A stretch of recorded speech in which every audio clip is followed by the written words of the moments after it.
Good morning, YouTube. By viewer request, we are discussing long-term survivability in the prepper classroom this morning. I am Bear, this guy of BearIndependent.com, which is a pretty cool website.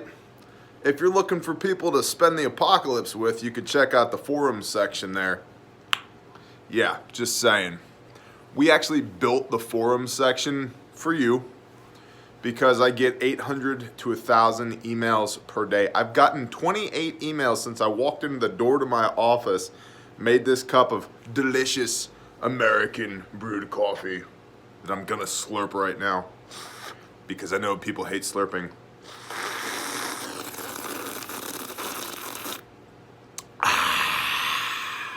You're welcome. 28 emails in the last 9 minutes. And a lot of them are like, Bear, do you know where I can meet some people to survive the apocalypse with? Yes, the forums at BearIndependent.com is a good place to do that. This morning, we're discussing long-term survivability by viewer request. So I've put some thoughts here on the whiteboard, and I'm just gonna kind of riff on these as I sip this delicious bitter brew. Ah, yes. All right. It should be no surprise to you, although you may be new here. If you are, welcome. I am a fan of the militant farmer concept. I would rather be a warrior in a garden than a gardener in a war, but I would like to be a warrior in a garden. Okay? When I say we need to be able to do all the things, we need to be able to man both a rifle and a shovel to plant crops and make the grass grow. My wife just texted me that she needs a stamp and an envelope. Luckily, I've got some of those on hand. You got it, babe. So yeah, plant crops and make the grass grow. Copy. Militant farmer concept. So for that, for me, homesteading. I live on a homestead.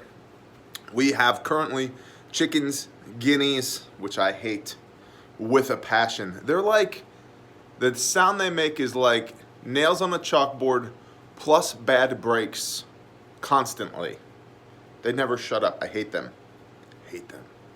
Turkeys, sheep, goats, implementing cattle in the spring. We've had ducks, and we did meat rabbits in the past. So, yeah, we make our own meat. Bear, how do I store meat for the apocalypse? On the hoof is a really good way to do it. Otherwise, pressure canning. We have 8,000 square foot of garden. 8,000 square foot of garden. About 3,000 of that is a combination of tilled and no-till, and about 5,000 of that is row crop-ish type things. Corn, potatoes, black-eyed peas, pinto beans. Did you know that you can buy pinto beans at the grocery store? Take them directly out of the package, put them into the ground, and they will grow more pinto beans? Incredible. Is it worth the effort? Great question. About 10x is what we got on our marginal soil in Arkla, Texahoma. About 10x. So you plant a pound, you get 10 pounds back. Is that a good yield? Probably, I think. I've done it twice, so yeah.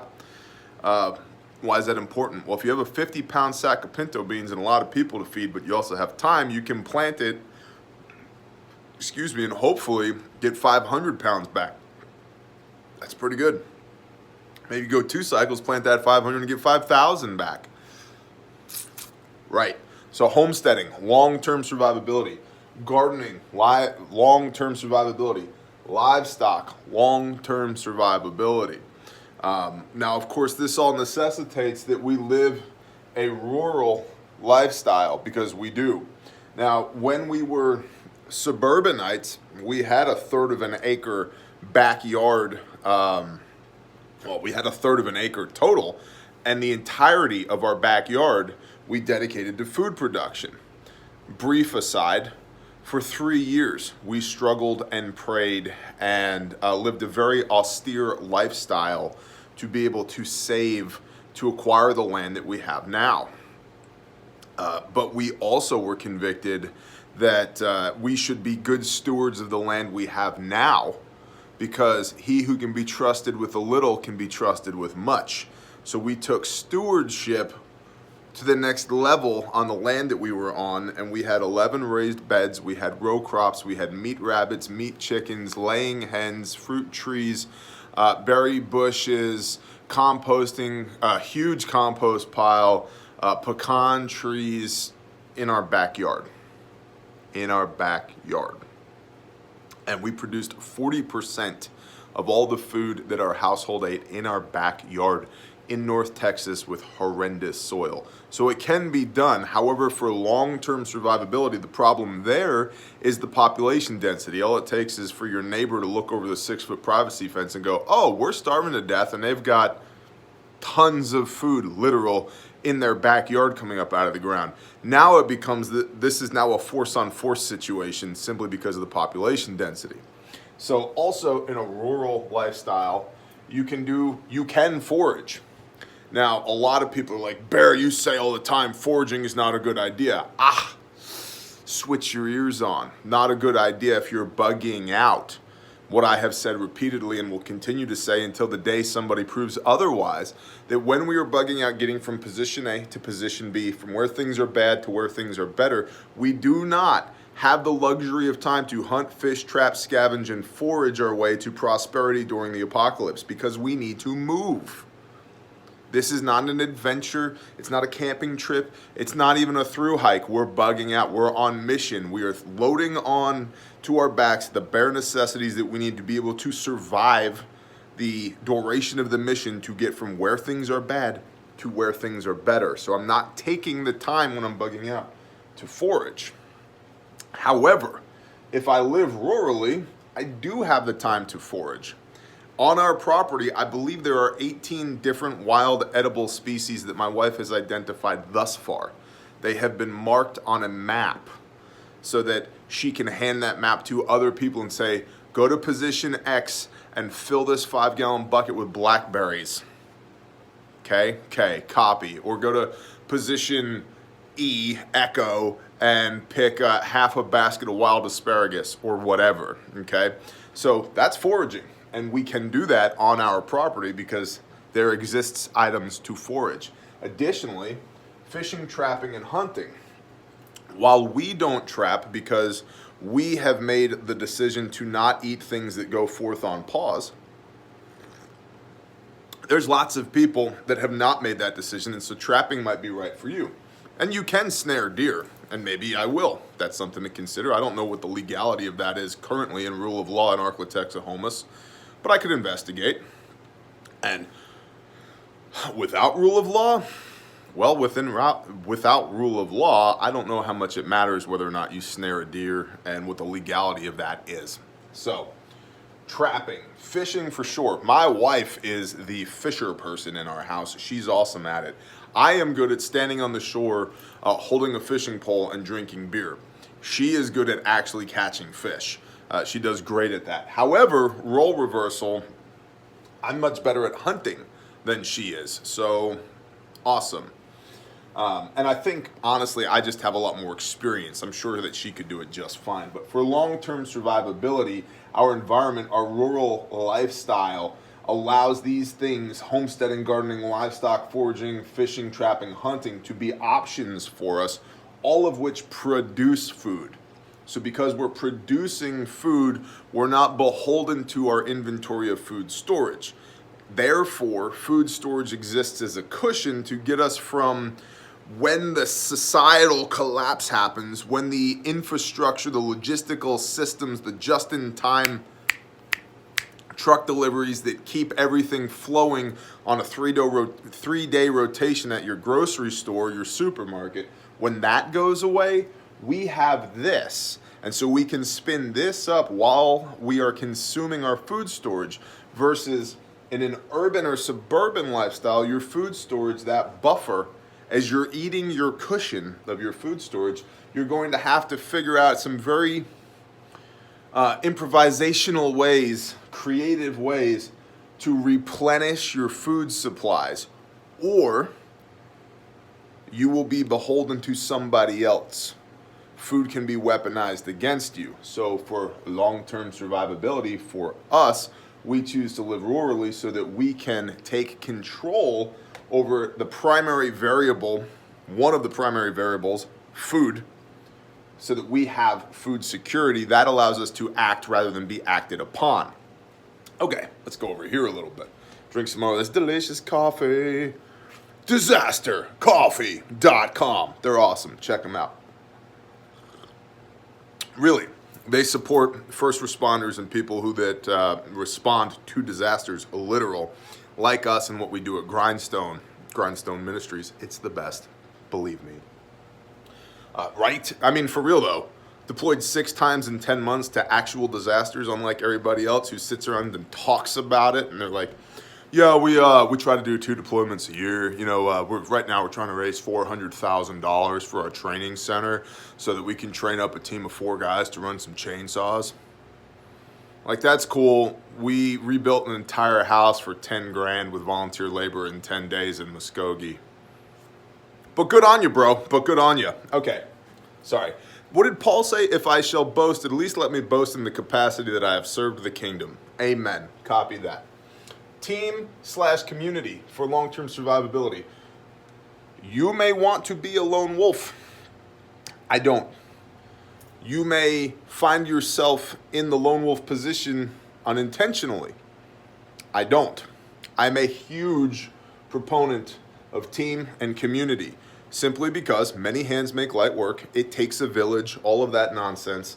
And there's so many things that need to happen in order to perpetuate normalcy, which we will get to in a minute, that the more hands you have to do that, the more eyeballs and ears that you have to participate, the better off you will be. So for me, long-term survivability is team and community is a cornerstone of that. And a lot of people think community means we all sit around and hold hands and sing Kumbaya around the fire each night. No. That's not how my community does it. What it means is we all live adjacent-ish to each other, and in a lot of cases act as a QRF, a quick reaction force for each other. We are a MAG, a mutual assistance group. And there's not one landowner with a whole bunch of people on the land who are beholden to that man, because I think you can, in some instances there, depending on the intent of the heart and the way that that is actualized in real time, end up with a situation where you have a master and servants rather than an actual community of team members. And so we have a community that's comprised of team members that live adjacent to one another, that we are voluntarily doing life with each other, voluntarily being accountable to one another. We are voluntarily taking on the responsibility for our brethren, for spiritual matters as well as physical, worldly matters like long-term survivability. Because you have a team and a community, this allows specialization. Specialization is really good. It's really good. Oh, I like this coffee. It's really good because while yes, we need security people, while yes, we do need people growing food and cooking food, we might also need somebody to watch and teach the kiddos. We might also need somebody to weave baskets. I know that sounds ridiculous, but yeah, you need containers. Container is one of the C's of survival, container. Collect eggs, incubate eggs, trim the sheep hooves, go plant a whole bunch of millet or blah, blah, blah, blah, blah. Or somebody who is the armorer or the commo guy or the whatever. Specialization helps perpetuate normalcy. We may not experience the precise same quality of life that we had before the balloon went up, man, but we can get closer to that quality of life, and probably achieved in different ways, frankly, but closer to that through specialization. Not only that, but specialization, think about it. How much of your identity is wrapped up in the fact that you are the general manager of Chick-fil-A, or a truck driver, or a kindergarten teacher, or a jiu-jitsu instructor, or a whatever, okay? So specialization speaks to sense of purpose as well. I'm the commo guy. Yes, you are, and you're vitally important, and we need you because of your specialization. So having enough people on your team or your community in a long-term survivability situation allows you to engage in specialization. Specialization adds complexity to your society. Think about it. I'm talking to you on a sideways iPhone. That doesn't happen without specialization. And so in a post-SHTF world, maybe we're not going to be cranking out iPhones in Chinese sweatshops anymore, but we can approximate that level of technological advancement elsewhere, given our new set of parameters. Does that make sense? Okay. We talked about this, food storage versus food production. Over here, doing this stuff with the rural lifestyle, for me, I have found food production to be easier to implement than in an urban. I don't live in an urban environment. I hate urban environments. Too many people. It's way too people-y over there for me. There are too many variables happening at the same time. My mind cannot compute. I cannot keep track of all these people. And I feel like because I can't keep track of all these people, that creates an opportunity for something bad to happen because I'm not keeping an eye on it. So I don't go where it's uber people-y. But even in suburbia, I have found food production to be easier in a rural setting than a suburban setting. And again, food storage versus food production. The food storage is your cushion that allows you, it buys you time so you can spin up your food production through these methods already mentioned. Okay, let's go over to this whiteboard. What are some other ways that we might look at long-term survivability? So I kind of off the cuff made this definition over here. Long-term survivability, for me, equates to perpetuating normalcy and maintaining independent operability. Independent operability. We are functioning autonomously, separate from the system that has collapsed or is collapsing or is in its death throes or is whatever. Oh no, the empire's on fire. Roger that. We're going to be over here butchering a sheep. Y'all have a good one, right? To the best of our ability. And I get all the time, people are like, well, what happens when they come for you? A, they haven't yet. B, we'll deal with it appropriately when that happens. C, I've mentioned this in several Patreon videos. Look at the lines of effort on fighting an insurgency. Minimum of 7 years. Minimum of 7 years. And the harder you schwack the insurgents, the harder they schwack you back. Trashcanistan, anybody? But I digress.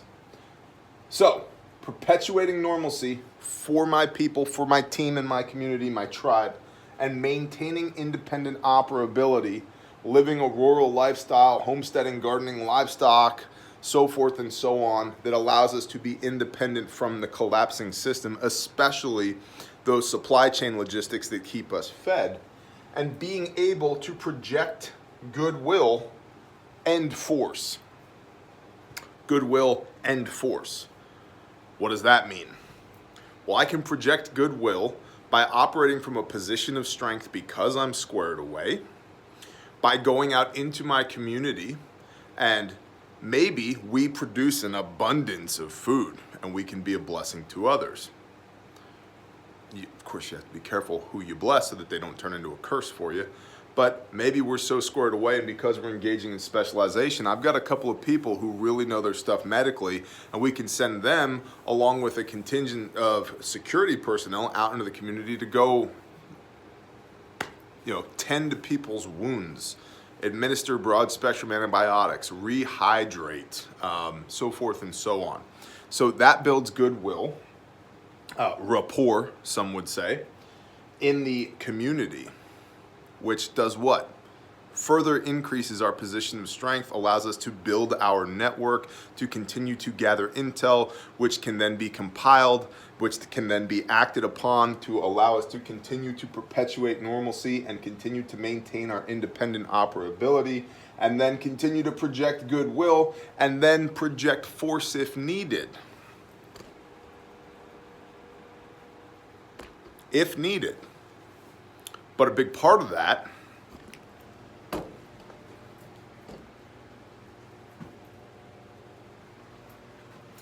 But a big part of that is being squared away. Our long-term survivability, being squared away, having that team, having that community that we can feed because we're living this rural homesteading lifestyle that allows us to operate from a position of strength that if it ever comes down to pressing triggers, because we're considered insurgents, the people that we're dealing with have to think twice about just simply rolling over us. So, and I've talked about projecting force before. Nature abhors a void. You need a way to step into your environment and fill that void that allows you to take positive control of your AO, your area of operations, because somebody's going to run it. Might as well be you. And I would hope that if you're watching this channel that you're squared away here and here, so that if you are running your AO, you're doing so with benevolence. Benevolence, but with an iron fist inside a velvet glove. And that's what I mean by this, projecting goodwill and force. So there's a lot of nuance there, and I do not mean go kid up and stand on a corner and take advantage of people. Be the good guy is what I'm saying. Now, for long-term survivability, one of the questions you're going to have, are you stationary or mobile? And the answer to that is you need to be flexible, because I intend to be stationary up and until I have to be mobile. And then when I have to be mobile, we're bugging out. Well, what happened to all of your rural lifestyle, homesteading, gardening livestock? Spider points, waypoints. Our spider points are rural. There is livestock there. People are homesteading there. There is a garden there or several gardens there. There is the opportunity to forage, fish, trap, and hunt there. So we can continue to perpetuate normalcy and maintain independent operability because our spider points are other people like us. So when we go to those spider points in a long-term survivability situation, if we have to bug out elsewhere, we're bringing our knowledge, our working experience with these types of systems, as well as when we bug out there, assuming that we're not on foot, that we're able to leave in vehicles and trailers, we're bringing a whole bunch of stuff that complements that rural lifestyle and homesteading mentality anyway. So predominantly stationary up until we have to be mobile, and then we'll be flexible if we need to. I would rather be alive over there than dead here, okay? I can't boil it down more than that. I would rather be alive way over there than dead right here. And a lot of people are like, I'm taking a stand. And I'm like, that's cool, you do that. I have a wife and kiddos that I'm responsible to my Creator for. And up and until the Most High puts the conviction on my heart that you will stand here and die for me, I will not. I will be alive over there. Now, does that mean that we run from a fight, man? If hell shows up on your doorstep, greet it with open arms. But I'm not going and looking for a fight. You know, when I was growing up, I got into a lot, I should say. I was involved in a lot of fights.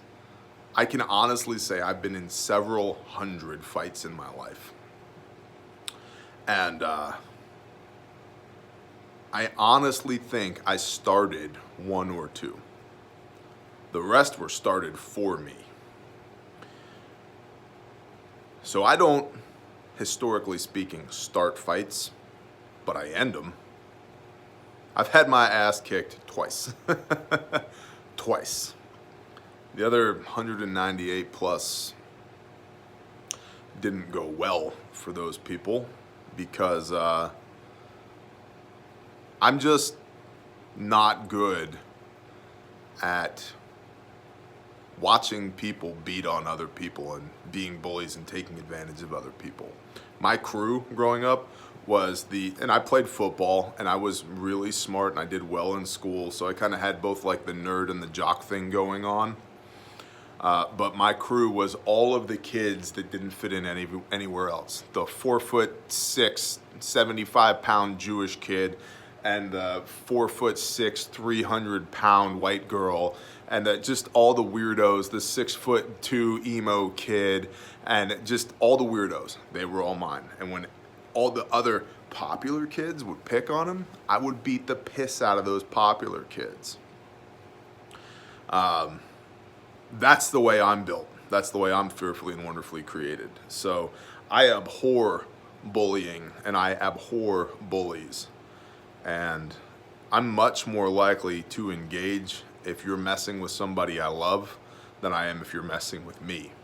Now, I'll put some standoff capability in between me and you if it's the two of us.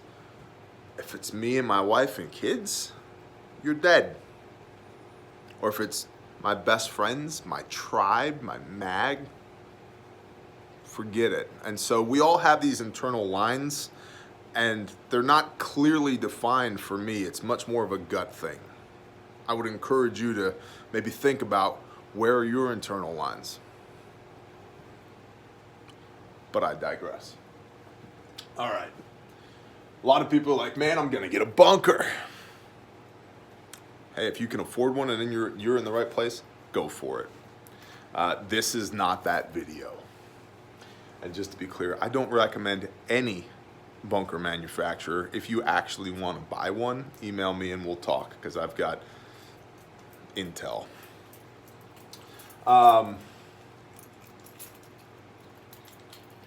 Subject to change at any moment. Could you get a bunker? Yeah, sure. Most of the reason I see that people get bunkers is because of NBC issues. Nuclear, biological, chemical. Ideally, you live in a place where these are not issues. So a big part of this and applicability here for this, and this is not cheap. This is not cheap, is being in the wrong location in the first place. So, can you fix this? Absolutely. Should you throw money at this? If you can afford it, we should talk. I would go here first, nuclear, biological, chemical. And we have a video that will be coming out on that, so stay tuned for that. This is not your first line of defense, and it's not the first place I would throw money at preparedness. I would do all of these other things. All of these other things first, in the appropriate location, before I would do this. But if you've done all these other things, think about that. A lot of people, I've literally had a call with a guy recently who was like, yo, I'm on an island. There's a bunch of us here. What do we do if the balloon goes up? It's, for me at least, it's pretty easy. Look at all of your dependency on the system that will be going away and figure out how do you circumnavigate that or replicate it. So I know people who are prepping on islands. What do? Implement the systems. What about the redoubt? Sure, absolutely. Why? Because there's like-minded people there. You can develop a team, a community. Do it. Maybe that's the place you need to be. Maybe northwestern Arkansas, the Ozarks, is the place you need to be, because there are a lot of the Father's people moving into that area. It is becoming a redoubt all on its own because it's an appropriate location. There's abundance of water there. There's an abundance of livestock. You can still get land fairly cheaply. Southwestern Missouri, northeastern Oklahoma, northwestern Arkansas, that kind of corner right there. It's all beautiful, relatively affordable, fertile. It's a good area. And there's a lot of like-minded people there. A lot of people have asked me, do you think I should join the military to survive SHTF? Maybe. I think that really depends on what SHTF looks like. In a lot of poor countries, people join the military so they can simply have a roof over their head and get 3 squares a day. So maybe, if it's an economic collapse system, maybe. but I think you need to ask yourself, what are you comfortable with as far as serving tyranny? Because what happens if that military that you are a part of starts to transgress its obligations to the people who it has sworn to protect, and the only way that you're fed and clothed is because of said military? Those are questions you need to ask yourself, that you need to answer for yourself. What about a militia for long-term survivability? My short answer on that is, unless your militia has really good supply chain logistics of their own, my answer is no, not for long-term survivability. You could use said militia to develop meaningful relationships with other people, to form a team with or a community with, and that could serve your long-term survivability. But it has been my experience that most militias that I have been involved in or talked with or met or whatever are really good up to 72 hours and really bad past 72 hours. And 72 hours is not what I would term long-term survivability. So, although, caveat, I think in part because of these conversations we're having, the militia at large is getting better at identifying their key issues with resupply and survivability, frankly. They need logistics. You can't send a bunch of people, deploy a bunch of people for 72 hours and not the day after you deploy them start deploying reinforcements and supply chain. You just can't. And expect those people to be out there unsupported for any period of time. It doesn't work that way. Especially when those people are, husbands, wives, small business owners, auto mechanics, bus drivers. It doesn't work. So maybe, I would say here, maybe for long-term survivability, if your militia is squared away logistically, or if you're using said militia to meet people to build team and community with. And maybe the military is the same thing for you. If your ends are honorable, if the reason you're doing these things is to meet people so that you can have this rural homesteading lifestyle for long-term survivability, cool. So to recap, for me, long-term survivability equates to perpetuating normalcy and maintaining independent operability so that we can project goodwill and force if needed. So that's my thoughts. Thank you very much for the question. If you have something you would like discussed in the prepper classroom, hit me with a comment down below. Please do the like, subscribe, share thing. There's lots of people who are, yet again, being unsubscribed from our channel, so please make sure you're subscribed if you want to be here. You can click that little bell icon. And huge shout out to our patrons. We could not and would not do it without you, so thank you very much. You are the economic engine of the Bear Nation, and we thank you for it. This content would not exist without you. If you would like to support the show, you can click the baby bear. He's up here somewhere. There's a little bear on a tree. Click that guy, and that'll take you over to Patreon. It's $1 a month barrier to entry, more if you feel so moved, but it's $1 per month or more for 24 minimum exclusive pieces of content a month, ranging from everything from very specific questions. Hey Bear, here's my situation, what do you recommend in here, that we answer for the entirety of the group so that everybody can learn something, to Sunday Gunday course of fire, pistol shooting and rifle shooting drills, to Homesteady Thursdays, Homie Tuesdays, questions to my wife, to off-grid baking and wheat grinding and all the things, doing all the things. So that's all over at Patreon, and your $1 or more per month supports this, what we're doing here. So thank you guys. Please share this with somebody who needs to see it. Shalom.